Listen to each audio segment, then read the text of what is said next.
yaitu konflik 7 tersangka pembobolan ATM yang berhasil di wilayah Provinsi Bengkulu. Berita kriminal Siti Nurmila Aziza. Selamat siang, bersama saya Siti Nurmila Aziza. Di sini saya akan membawakan berita tentang kriminal, yaitu tentang 7 tersangka pembobolan ATM yang beraksi di wilayah Provinsi Bengkulu telah diamankan di Reskum Polda Bengkulu pada Kamis tanggal 24 Februari 2022. Polisi mengungkapkan fakta baru hasil dari pengembangan penyidikan kasus pembobolan ATM dan pemalsuan data nasabah bank yang terjadi di Bengkulu.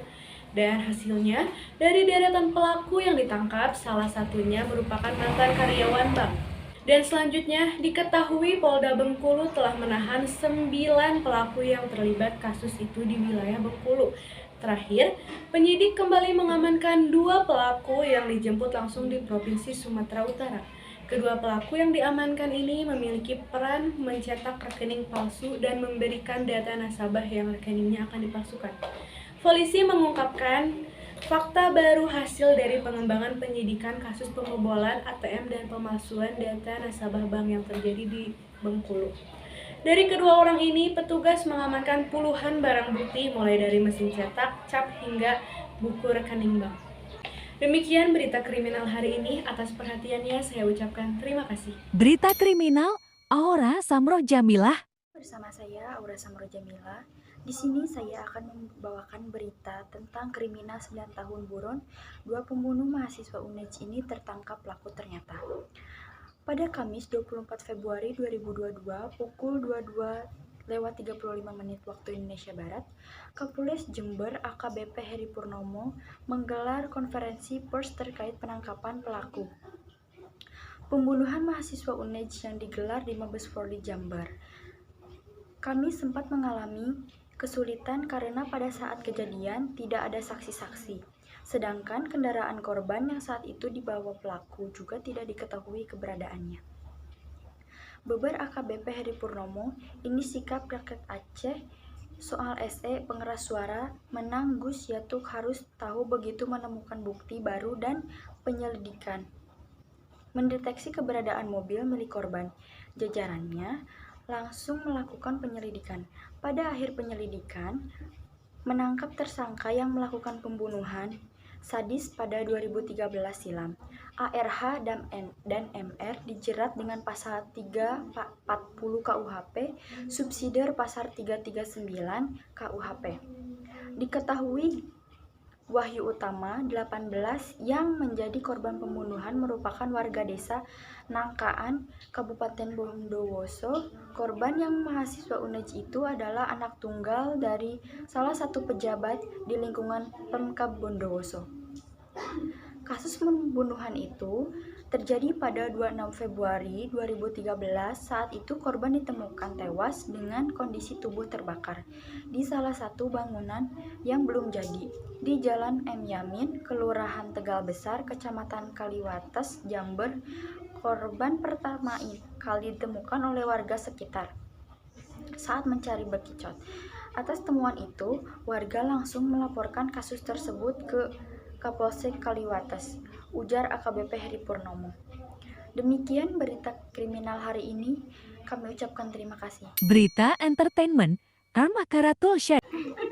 Selamat siang, bersama saya Irma Heratul Syahada. Di sini saya akan membawakan berita entertainment yang datang dari Dorce Gamalama yang meninggal dunia di usia 58 tahun. Selebritis dan seniman Dorce Gamalama meninggal pada Rabu 16 Februari 2022 pada usia 58 tahun. Kabar ini datang setelah seleb senior serba bisa itu dikabarkan sakit selama beberapa waktu terakhir. Dorce Gamalama meninggal dunia akibat terpapar virus corona, sehingga sang pembawa acara itu akan dikuburkan sesuai dengan protokol COVID-19. Dorce Gamalama meninggal dunia usai dirawat intensif selama beberapa hari di rumah sakit. Diketahui ia menderita diabetes dan sempat tidak sadarkan diri. Selain diabetes, beliau juga menderita batu ginjal di tahun 2019.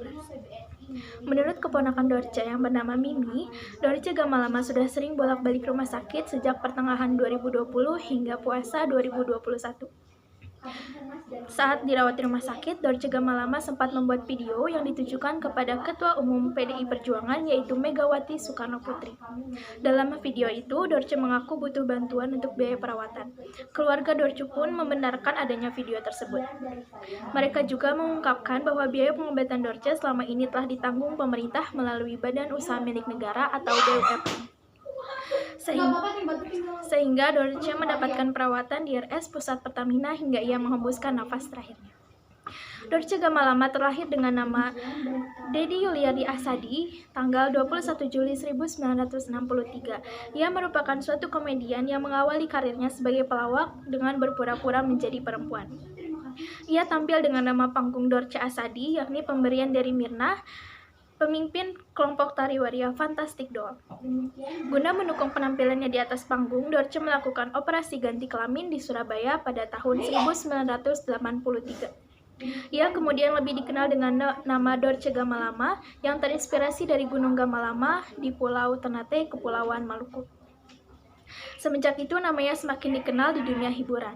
Ia kerap tampil sebagai seorang pembawa acara televisi, salah satunya dalam talk show Dorce Show di Trans TV tahun 2005. Ia juga dikenal sebagai penyanyi yang namanya berhasil mencatat rekor di Museum Rekor Indonesia atau MURI atas peluncuran 9 album sekaligus dalam waktu 5 bulan.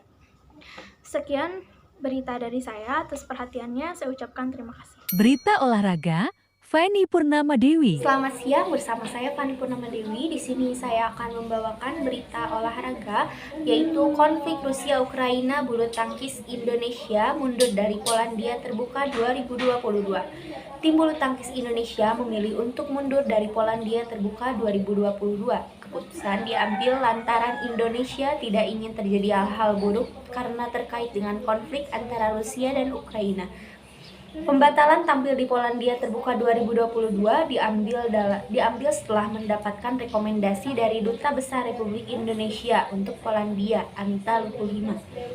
Atas dasar keamanan para atlet, akhirnya PBSI memilih untuk mundur dari turnamen yang akan digelar di Arlamov, Polandia pada 24 sampai 27 Maret 2022. Kabid Humas dan Media PBSI Broto Happy mengungkapkan bahwa untuk keamanan dan keselamatan atlet-atlet kita, kami menerima rekomendasi Dubes RI untuk Polandia dengan menarik keikutsertaan dari Polandia terbuka. Demikian berita olahraga hari ini. Atas perhatiannya, saya ucapkan terima kasih. Sekian berita hari ini, kami ucapkan terima kasih.